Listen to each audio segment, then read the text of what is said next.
what's going on, y'all? T-Bob here. And Jake as well. And you're about to watch a little OTB LSU. We're going to give you all the latest, greatest between LSU football, baseball, women's basketball, softball, and everything in between. Bottom line, if you want to talk Tigers, keep it locked, subscribe, like it, and we hope you enjoy it. I've been talking to this guy, Colin Wilson, on the Friday Snap shows. He is a gambling guy. He has made it into his entire career. I think he was like an engineer because they always are. And now he just does gambling stuff, right?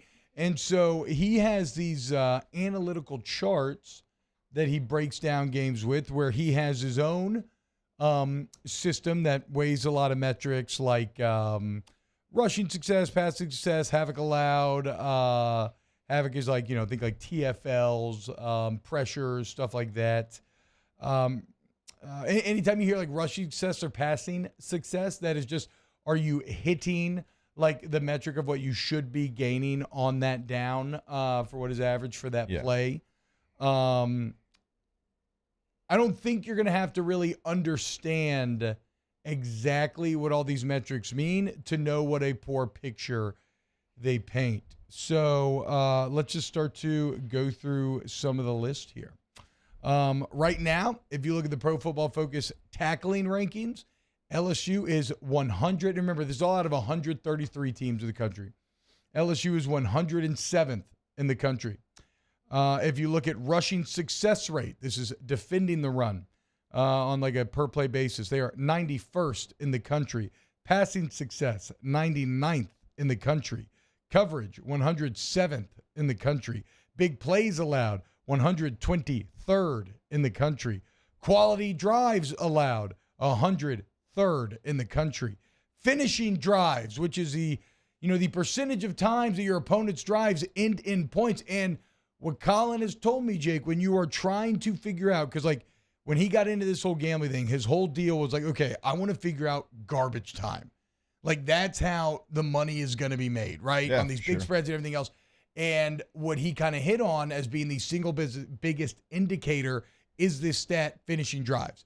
The teams with higher finishing drive percentages tend to cover spreads more no matter what, right? Right. Well, LSU is, and this is an allowing opponent score, LSU is 120th in finishing drives. Then you go into S&P Plus and PFF analytics here. Stuff rate, 91st. So, you're not really stuffing runs in the line that much. Rushing EPA and passing EPA. EPA is just expected points added. A lot of people kind of use that as a single metric to say, how good is this player on a per play basis? This team, this squad. You're 91st in rushing EPA, 97th in passing EPA. Your passing downs rate, which just makes sense. We've been complaining about third and long being completed constantly, right? Yeah. Well, we're not crazy. Your passing downs rate, you rank 125th. And that number again, and then look, that's from PFF.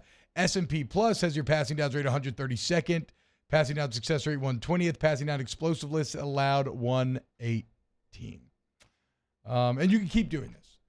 But the point is, this is a defense that, and it feels weird, Jake, because it almost feels at odds a bit with what I feel like I'm seeing on film sometime, but it just shows you that what you witnessed out of Florida State and what you witnessed out of Arkansas was really, really bad. Because think about it, all of these stats are also offset by a damn good Mississippi State performance and a damn good Grambling performance. Or I guess actually Grambling probably hurt you in some ways in this regard.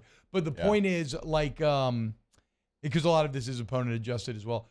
The point is, there's really just fundamental problems all over the defense right now. The one that stood out to me when you showed me this, and we'll get into the matchup of it, but just from LSU's portion of it, was the big play being 123rd, the quality drives being 103, and the finishing drives being 120. That's the three biggest ones that stood out to me. Yeah. Because, like, you can give up some things. You can do some things, and you can bow your neck at times and then stop from getting points, stop from finishing drives. And that's kind of how you've played this year. Like, when you look at it, they've played quarters coverage 36% of the time. They've played cover 3 32% of the time, right? So not aggressive coverages because I think they realize what they have in the back end. They're trying to keep everything in front of them, but that shouldn't give up the things that we're seeing, the big plays. Like you're playing those coverages to not give up the big play because maybe you have deficiencies in places. And so that's alarming to me. And then when you look at the matchup of this week, big play, you're 123. They're 8. They're 8 overall in the country. You look at quality drives, you're 103. They're 14. When you look at finishing drives, you're 120. They're 33. Yeah. So we've kind of talked about it all week. The things you did against Arkansas when you weren't doing your job, trying to do somebody else's job, things like that, Ole Miss will make you pay even more than Arkansas, in my opinion. Yes. I kind of feel like Jackson Dart lives in that world. Like he's better, actually, I think, in that world. Yeah, I agree. He's KJ Jefferson, but in a better system with a coach that he's played with for multiple years. He kind of likes chaotic energy, it feels like, back there sometimes. Sure. I agree. I mean, some of the most success he has, are with his legs and his ability to create in that same way. So, yeah, you have a bad situation here. Now, don't get me wrong. You look at the offensive ranks on this list, and that's all very exciting, and we could touch on that. But like Jake just highlighted, there are some real, and it's all color-coded green and red. You know, darker red, the worse you are. Deeper green, the better you are. There's way too much deep green against dark red when it comes to what Ole Miss does well and LSU struggles with. Now, look, we're still dealing with relatively small sample size, 4 games into the season. As Nookie says in the chat, House was closing the door in the second half last year. Hard to believe he forgot how to coach. I mean, look, I don't think things are ever this bad without everybody having a hand in it. You know, it's not just Matt House, but it's not Matt House. It's not just the players, but it's not the players. Like, Matt House maybe could do a better job of understanding his personnel, what they're comfortable with, how to put them in position to succeed, or even communicating what their responsibilities are, and the players just have to do a better job of executing it. Like, it's inexcusable, some of these just very easy mistakes they make. It's just inexcusable that on 3rd and long, you should feel like you're at a disadvantage with Harold Perkins, Mekhi Wingo. Like Braden Swenson's been good rushing the passer this year. There's no excuse for 3rd and long to feel scary for this LSU defense. They got to get it fixed this weekend. I do know what T-Bob's saying there, but also, like, from my film study, it has been player controllable things more times than it hasn't been, as far as, and you and I have gone over them, run fits, as far as attention to detail and just some of the things, taking on things with the right shoulder, using your right hands. Like, those are fundamentals. Those are things. But that's where I get back to, like, that's the kind of impossible to discern thing. It's like, well, why isn't the guy who does the fundamentals playing? Or why aren't the fundamentals, like, what is breaking down in the teaching that the fundamentals aren't being done? Because in college, you still work on the fundamentals. You do, but it's players that have done it for a long time. That's disheartening as well.